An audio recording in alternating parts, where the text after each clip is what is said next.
Welcome to Formosa Dream Chasers We're your hosts, Mary Ann. and Ching-en. Please join us as we explore the journeys amazing people take in pursuit of their dreams. And get insights from their experiences Let's hit the road. and get started.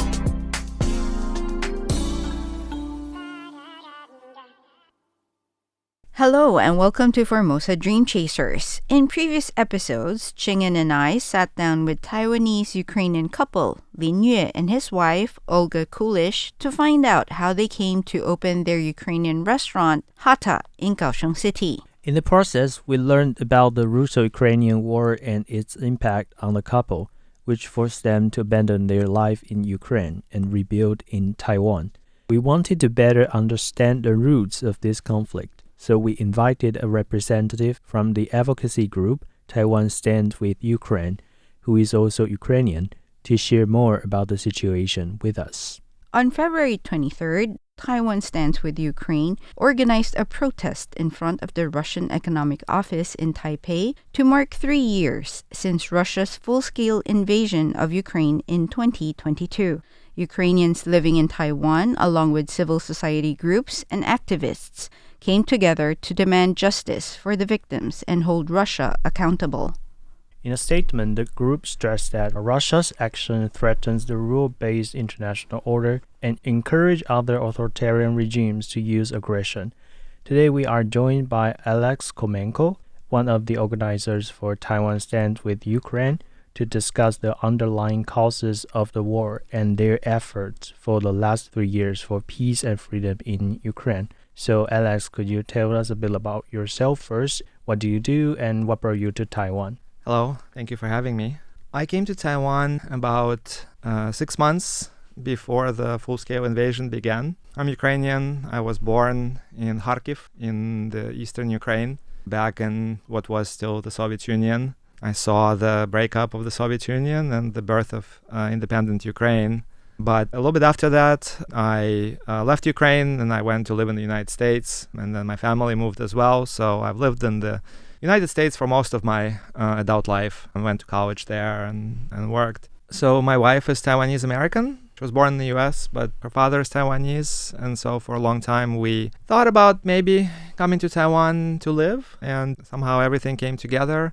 And in 2021, I was able to get a gold card through the Taiwan Gold Card program, which has been great for bringing professionals from different countries into Taiwan. So we ended up moving here in September of 2021. So you've been here for about 3.5 years. 3.5 years, yeah. You mentioned that you grew up in former USSR and then you saw the breakup of that and then how Ukraine began. So I'm curious, how do you identify yourself?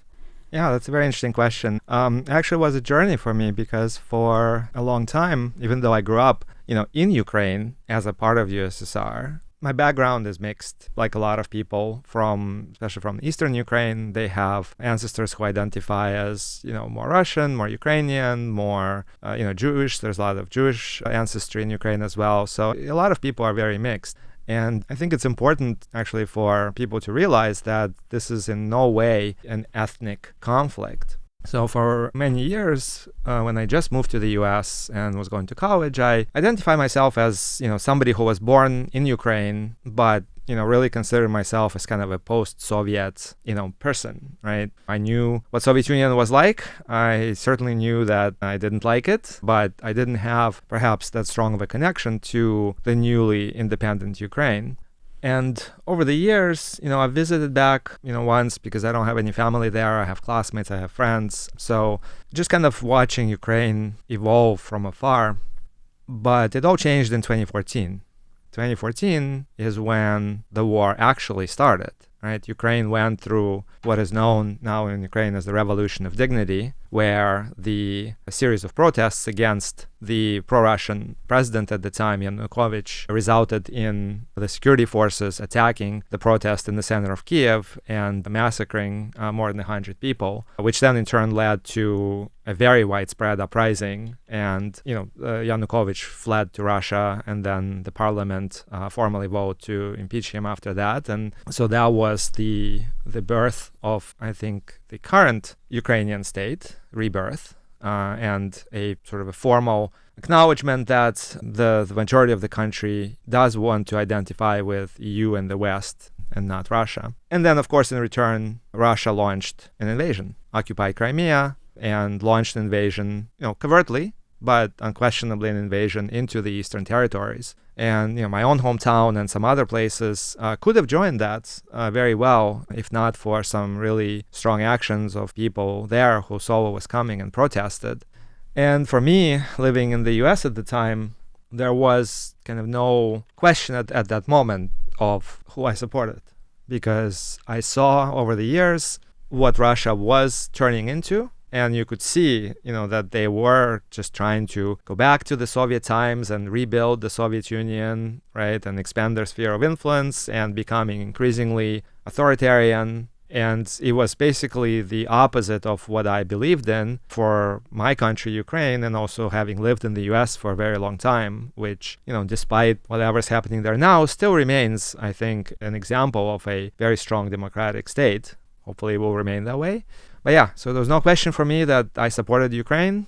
I went protested in San Francisco in front of the Russian consulate there at the time that then was closed. We helped however we could from the US, and that was the beginning of me starting to identify much more strongly as a Ukrainian. And then, of course, in 2022, it was just a continuation of that. I actually relearned my Ukrainian the last 3 years because I've studied it in school, but I've never really used it in everyday life, having grown up in a primarily Russian-speaking eastern part of Ukraine. But when we started organizing here and meeting each other as Ukrainians, because the Ukrainian community at the moment of the full-scale war here in Taiwan was pretty fragmented. There are less than 300 of us, and that spread around all of Taiwan.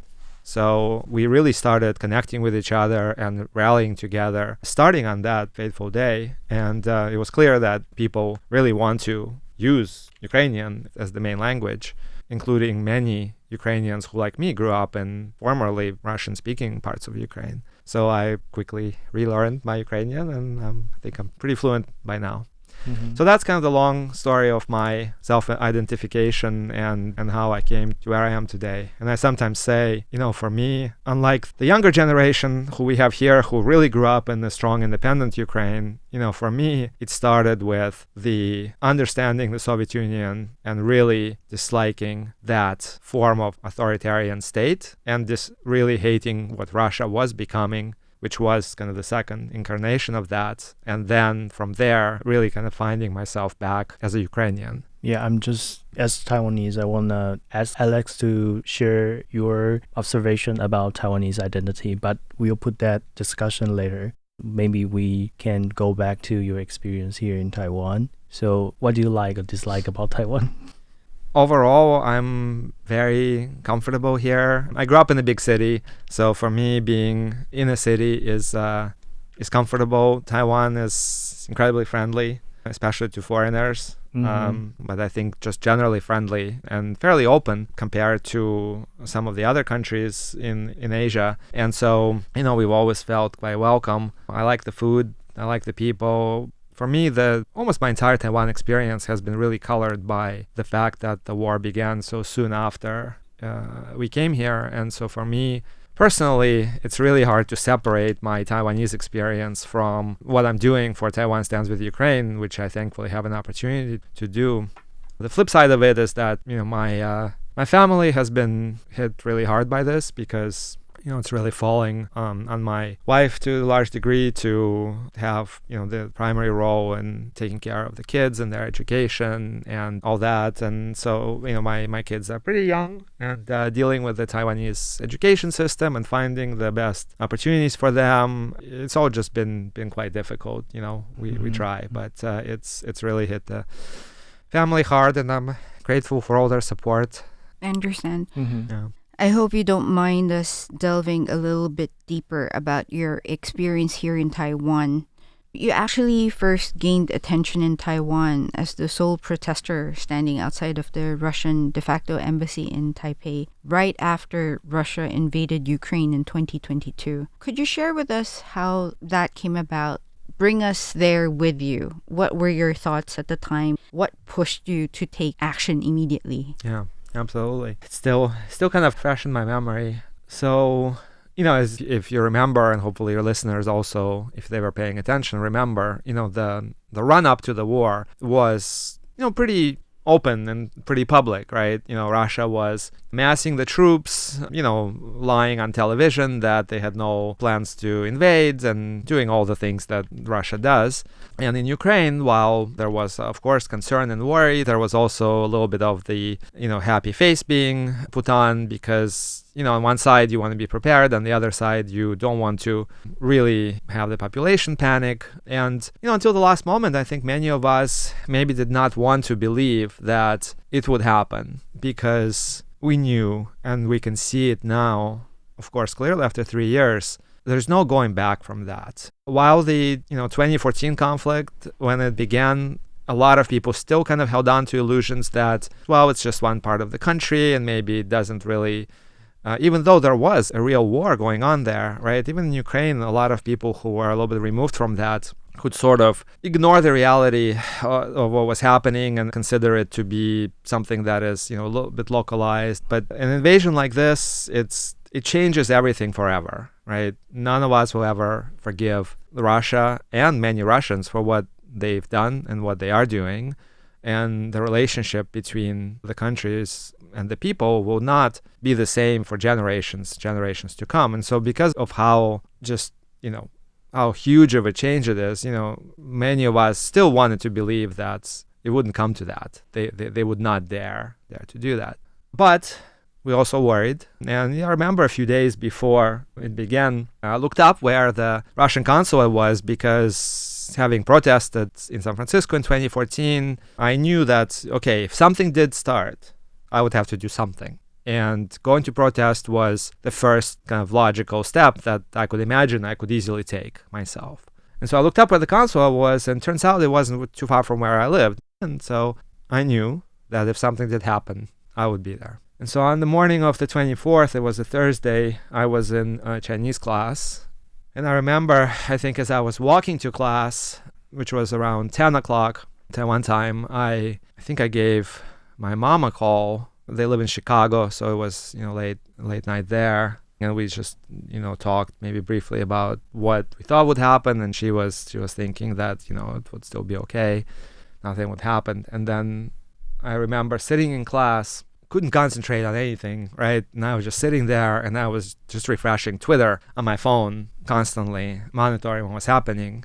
And I remember starting around, I think, 11 o'clock Taipei time, which was 5 a.m. in Ukraine, you started seeing reports and just realizing that, no, it wasn't just some expansion of the war in Donbass. It was a full-scale attack from all fronts, east, south, north, everywhere. And just, the shock and the realization of what was happening. And then, class ended. I got home. I told my family that this was happening. So I was going out. I grabbed my flag that my friends actually sent to me way back when, after I left Ukraine. I remember my classmates sent me a flag. Somebody was coming to the U.S. They sent me this. By now it was kind of old and tattered, and they sent it to me. They said, "No, you don't have a Ukrainian flag. You must have one, right? Don't forget, you're Ukrainian." And so I've had that, for many years. So I took that out.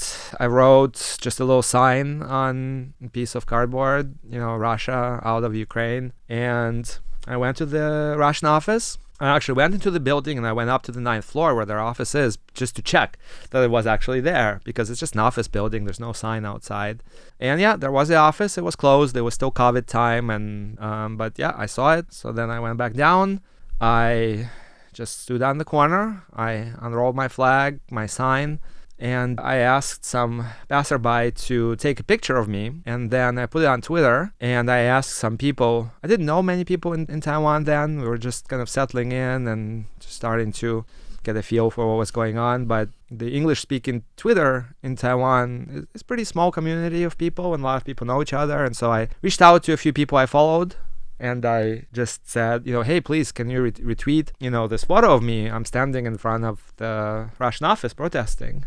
And a couple of them did. And I think that tweet of mine got something like 5,000 likes or something over time. So people were seeing it because, of course, everybody was there looking for information. And I wasn't the only person who had that idea too. So on the first day, there were maybe 4 or 5 people that came out, including Oleg, your colleague here at RTI, Ukrainian service. I met Oleg that day.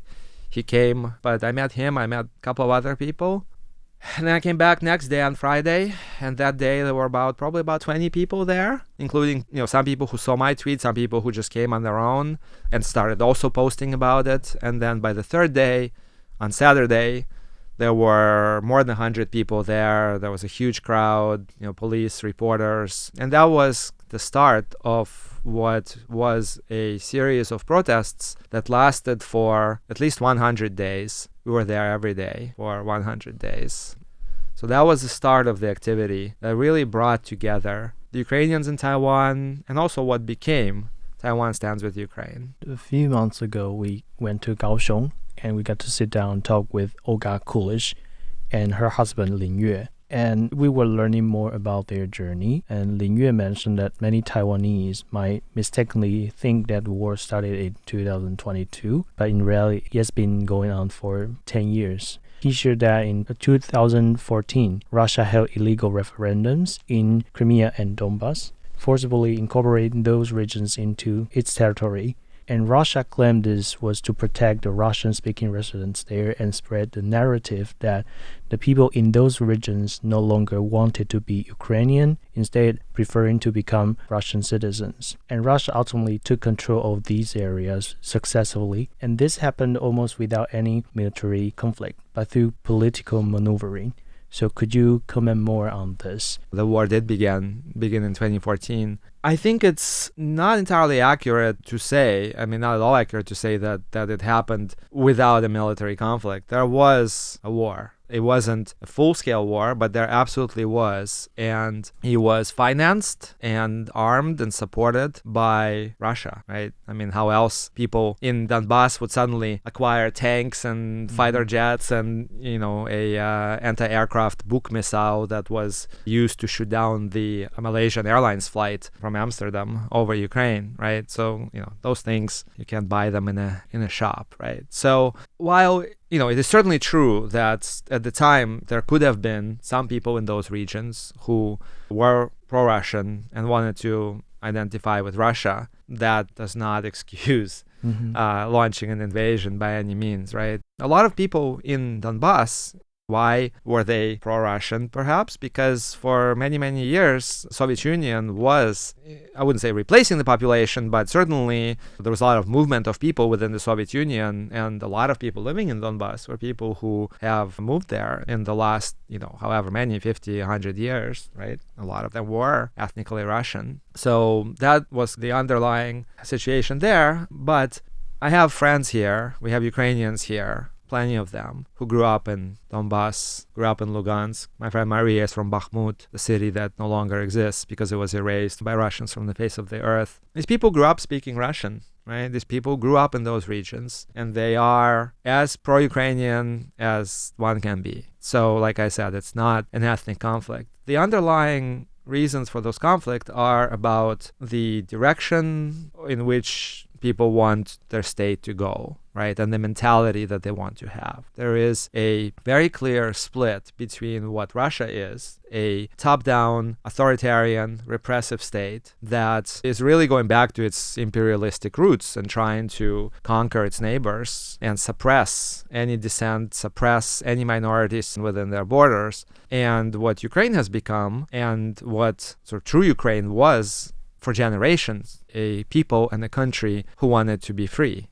Thanks for joining us in our chat with Ukrainian Alex Khomenko as he shared with us how he and his family came to Taiwan just when Russia launched a full-scale invasion on Ukraine.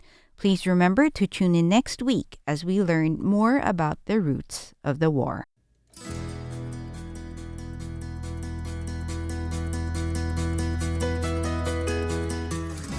This is Ching-en Cho and Mary Ann Shoko. See you guys next week. Bye.